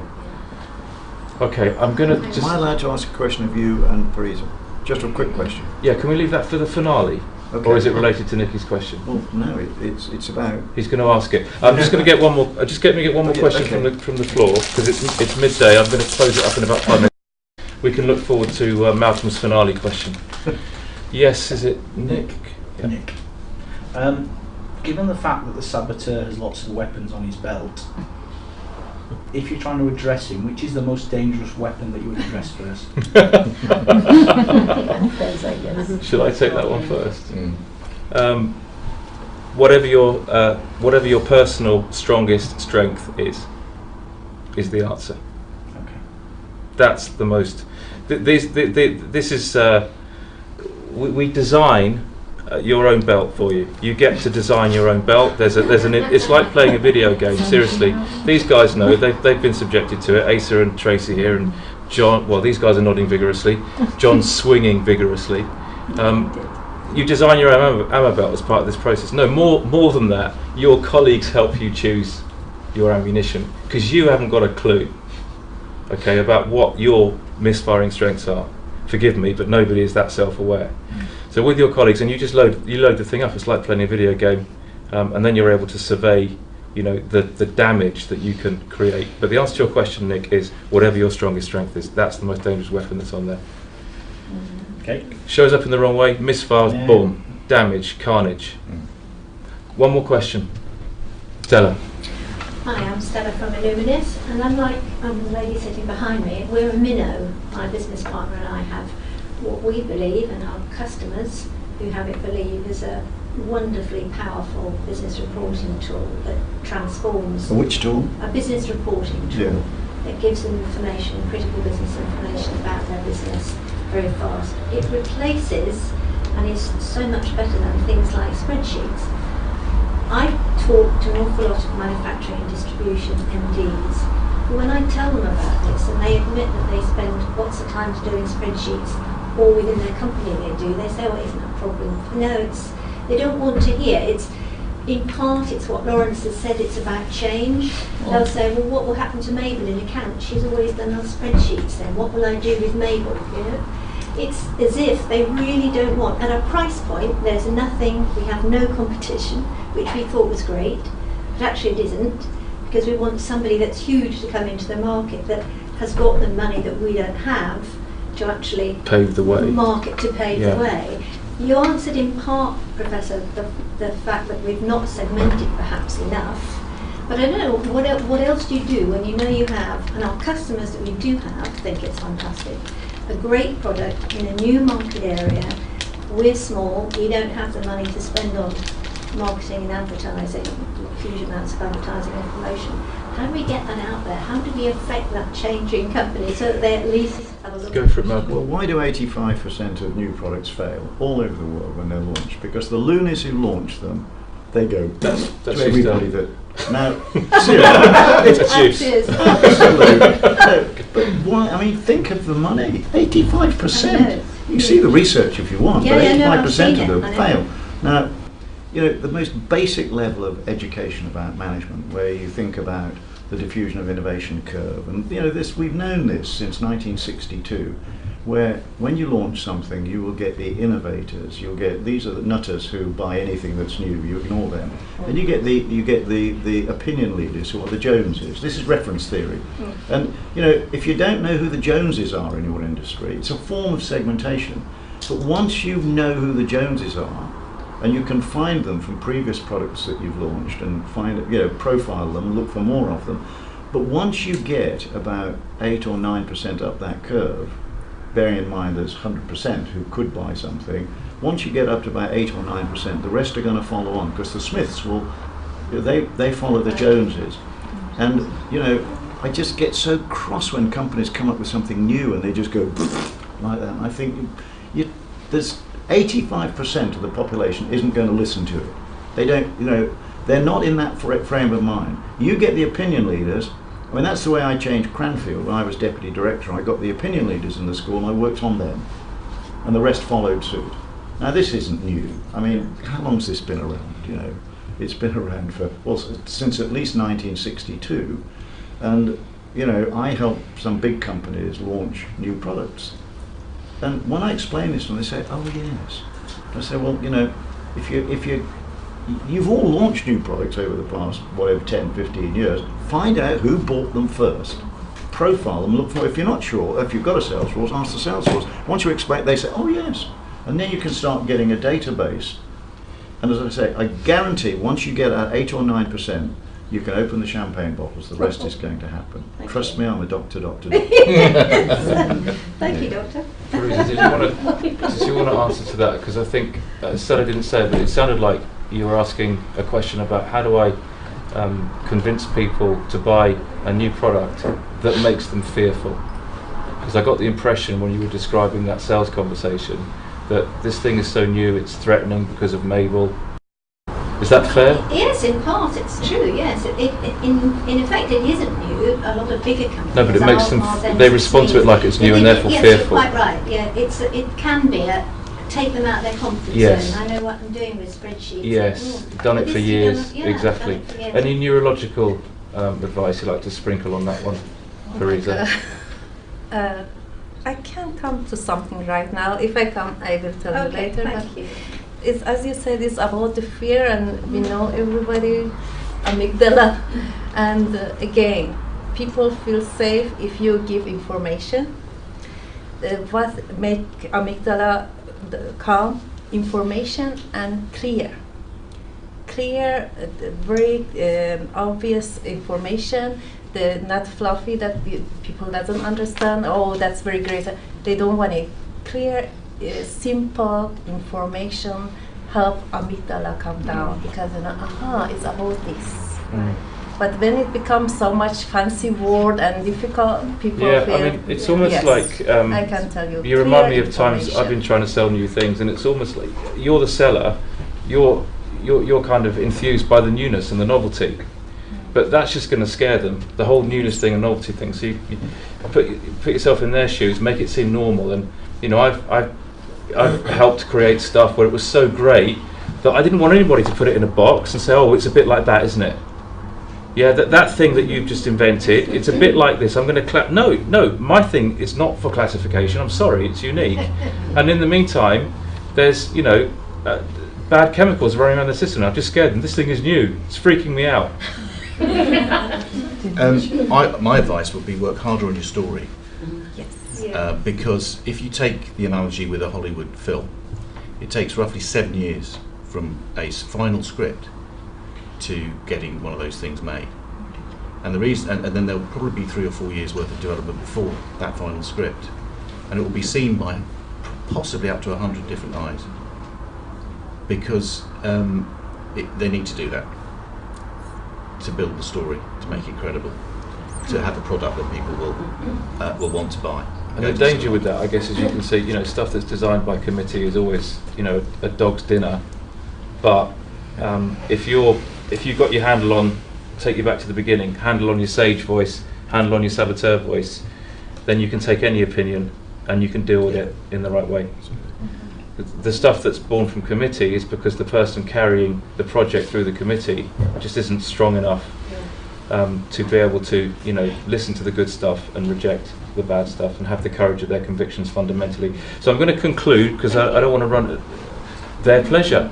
I'm going to conclude by asking Malcolm to ask that question. Well, I haven't been on the saboteur course. I really just want your opinion, the two of you, about whether I did this all wrong. But being Deputy Director at Cranfield, I used to run lots of meetings.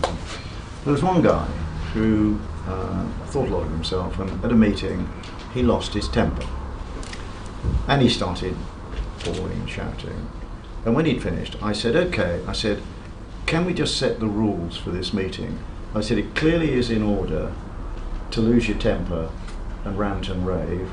And I said, John, you've had your turn. I said, so you can all now have a turn at losing your temper and ranting and raving. And from that moment, it went very, very smoothly. Now, that's not the way you would have dealt with it. It's not the way you would have dealt with it. It was effective. That's an assumption. Well, I'm assuming that's not the way you would have dealt with it. you. But it worked. It worked, and this guy became all cooperative and everything else. And he didn't exactly lick my shoes, but, he was sort of begging for forgiveness by being extra nice. Yeah. Extra nice. But I'm not sure that if I'd been on the inadvertent saboteur course, I might have dealt with it differently. That's my question. Okay. Did you want to ask Parisa as well? Because then I can have the last word. You can start. I have me to But I like to have the last word, Parisa. Sorry, not this time. No problem. So there is definitely something to be said for cathartic ranting. Cathartic ranting. Okay. Now, planned cathartic ranting, conscious cathartic ranting, is super healthy and helps flush out a load of stuff, which you can pay a management consultant for 3 months to find out by doing loads of interviews with people and trying to double guess how they feel. Okay? Don't bother with that shit. Get them in a room and have a planned cathartic rant.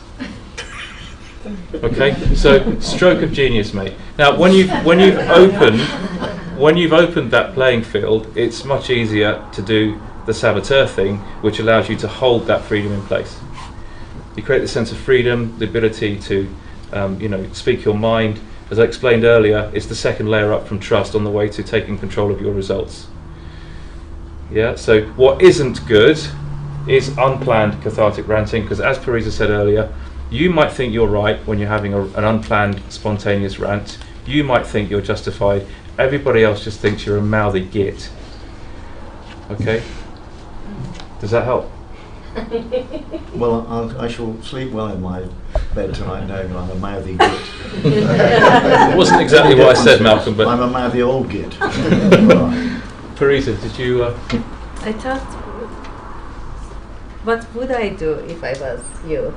It's difficult situation, but it just come to my mind that I said, oh, can we go back in the time and you say all these things you said in the way that you want to hear from somebody like me?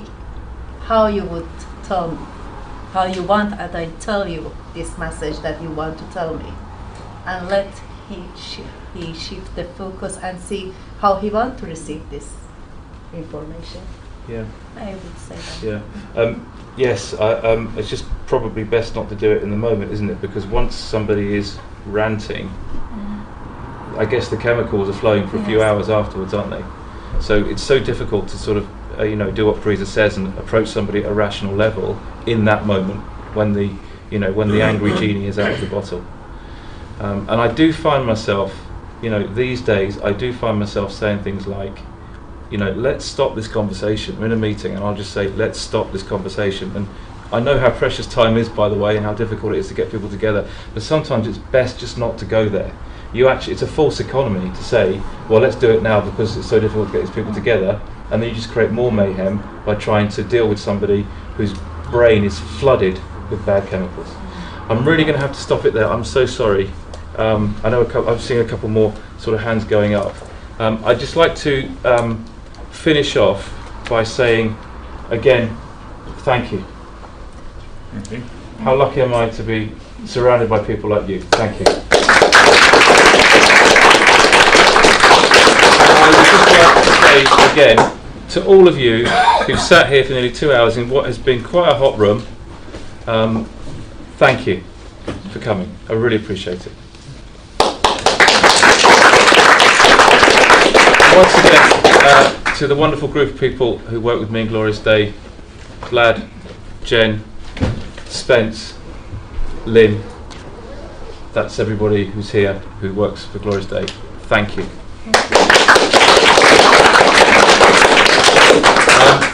Final word then, if you are interested in, do you know what, an unashamed plug, here it comes.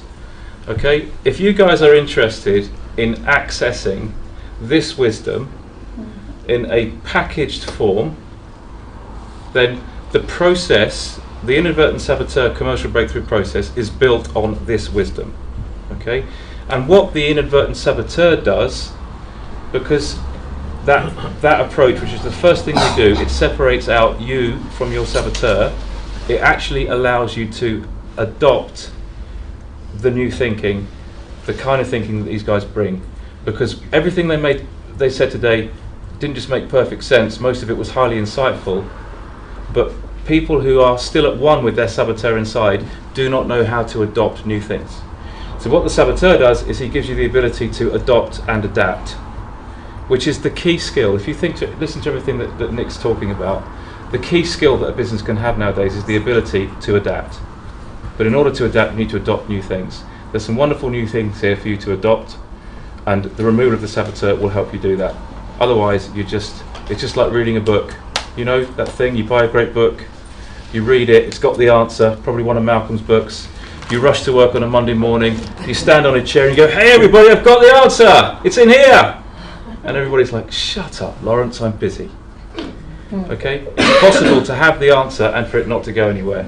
Not anymore. That's what the removal of the inadvertent saboteur will do. So on the way out, Jen's going to give you a piece of paper which has some dates on it for the intro sessions that we run here in the college. Every month we run two-hour intro sessions where you can really explore the saboteur, see if the methodology is one that you think will work for you, and then if you're feeling lucky, you can come on one of our 6-month courses which will actually remove the saboteur from your personal system, or if you're a bigger business, you bring along your fellow leaders. We'll remove it from your entire business system in 6 months for a ludicrously low price.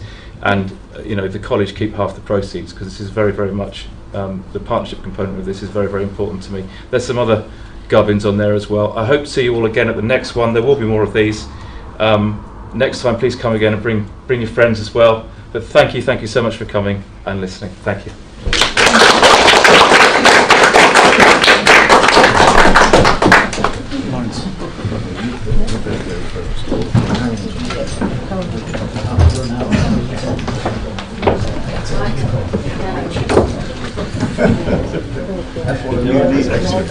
Tell us about that the last thing that